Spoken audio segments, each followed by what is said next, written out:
The Texas legislature will vote on hundreds of bills each session. Often these debates can get overlooked, even on the most critical pieces of legislation.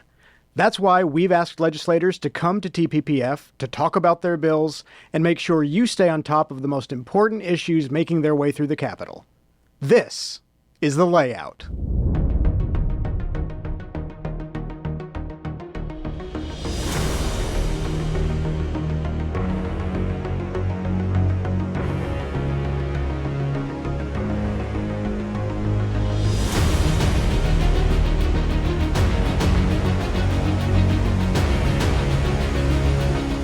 I'm Andrew Brown, Policy Director for the Right for Families campaign, and today I'm with Representative James Frank and Senator Kevin Sparks.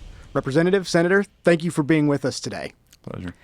Today we're discussing bills that you filed in your respective chambers, House Bill 1517, Senate Bill 593, and this is legislation that, if passed, would require a third-party review of regulations affecting foster families, adoptive families, and the nonprofit agencies that provide care for children who enter the custody of the state.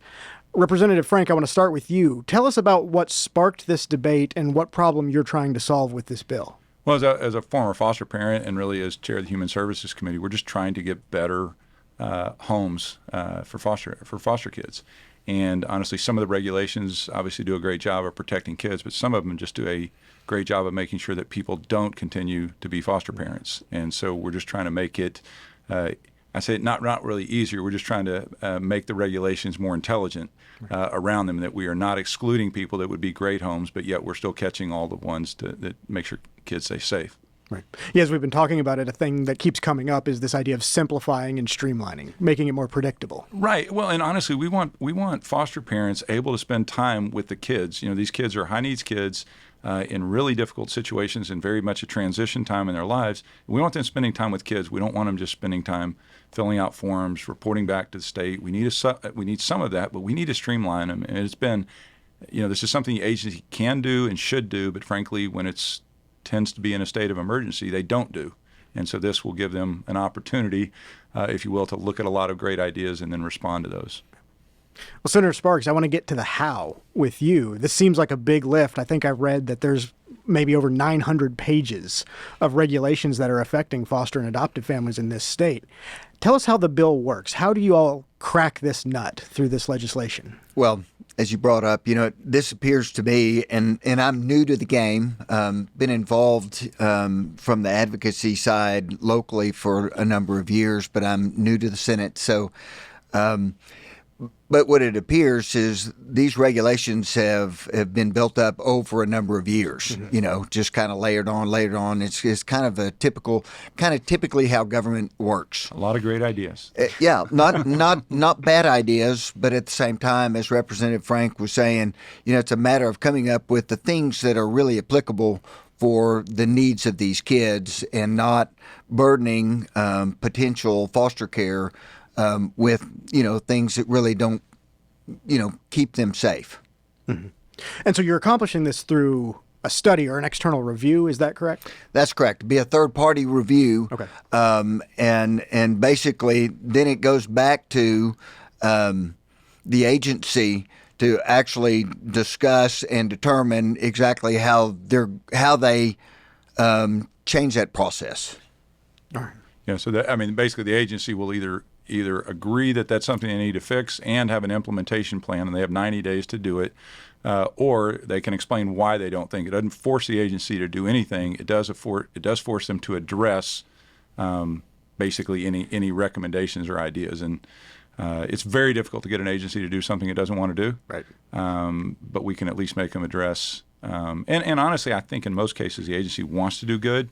They just tend to be tyranny of the urgent instead of doing things that actually make you better, and that's what we're hoping this will do. So once the bill passes and becomes law, I like what you talk. What exactly? Always manifest the best is right. what a colleague That's says. right. What do you hope would happen? How will this bill make the lives of Texans better? Well, I think at the end of the day, we've got this big push here in Texas to create community-based foster care. And so when you envision what does that look like practically speaking, hopefully you're going to open this up where churches and other community organizations have those members that are more willing to go through the procedure of becoming foster care families. And I think from my standpoint, I've talked to way too many foster parents that are getting out of it because of the burdensome regulations. It's not because of the challenges of dealing with the kid, it's the challenges of dealing with the state. And it shouldn't be that way. We have to make sure they're safe. We have to make sure there are certain requirements, but we don't have to make sure that it's so burdensome that the only person willing to do it is somebody who's a professional foster parent and has 4 or 5 kids and is making their living this way. We want people to do it because they love kids, and we want to make it streamlined and easier for them to do.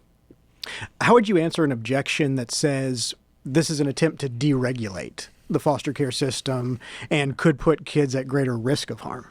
Yeah, I don't know anybody very intelligent that would say that, but but it certainly doesn't deregulate it. We're literally asking for streamline. We're going through the agency process, through the rulemaking process. We're just giving them a whole list of ideas that they can use and then asking them to address it. That is all. And I think by having intelligent regulations, you are going to improve the quality of foster homes, not decrease it. If you we've had this situation in my hometown. We have, an Air Force couple has a wonderful home. 1 or 2 things wrong with the home. Well, they lease the home. They can't make those changes. Perfectly safe home to be, but we exclude them from the list. Well, that's, I'd say, stupid. It's a shame. They would have been a great home for a kid. We exclude for the wrong reasons. All we're doing is going and making sure that we're excluding for the right reasons, and that'll give us a better pool of foster homes. Senator Sparks, what kind of reaction have you gotten from Texans since filing the bill? I mean, overall, what we've received in our office has been very positive.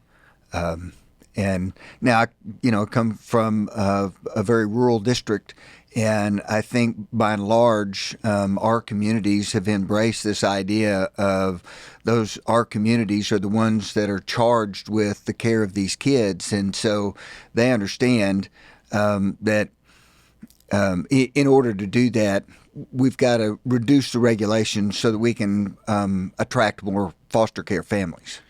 I think sometimes there's a disconnect I've seen in this, in the CPS world between those who take care of kids and those who tell other people how to take care of kids. I call them the clipboard class, and we seem to have more and more of those and less people that are actually taking care of the kids. And this is a little bit focused on those who are actually taking care of the kids. And I think I've not seen much pushback on this. To Senator Sparks' comment, I think most people look at this, and particularly foster parents look at this and go, hey, this is pretty good. I think if there is any disconnect, if you're the one overseeing, you sort of always want more and more stuff to oversee. And I think sometimes I feel like this world seems to be like one person taking care of the kids and 6 people around them with clipboards telling them how they're not doing it right. Well, hopefully the bill will pass and will alleviate some of that clipboard mafia. That's right, clipboard mafia. Nice. Representative Senator, thank you all so much for being with us on the Layup today, and thank you for your advocacy on behalf of some of the most vulnerable Texans. Well, thanks for having us. Yeah, and thank you as well for your work.